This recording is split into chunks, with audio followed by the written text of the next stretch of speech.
आमाल में भी जो दर्जे हैं वो नबी करीम सल्लल्लाहु अलैहि वसल्लम और अल्लाह ने बताए हैं।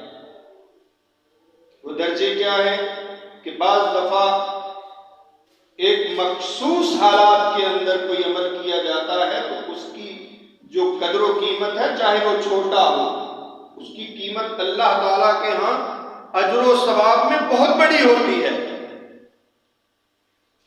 जैसे जब अजान हो रही हो तो उस वक्त अजान का जवाब देना जरूरी है, उसकी फजीलत बाकी तमाम आमाल से जरूरी है। अगर उस वक्त आप कुरान मजीद की तलावत शुरू कर लेंगे तो वो अजर व सवाब नहीं होगा कुरान मजीद पढ़ने का, जितना सिर्फ आजान की जो हम तरक्की करते हैं उसका जवाब देते हैं उसकी फजीलत है।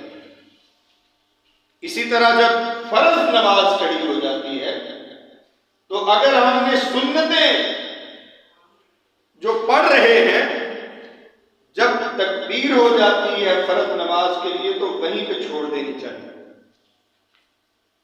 क्योंकि फर्ज नमाज के होते हुए किसी दूसरी नमाज को अल्लाह ताला तरजीह नहीं देते।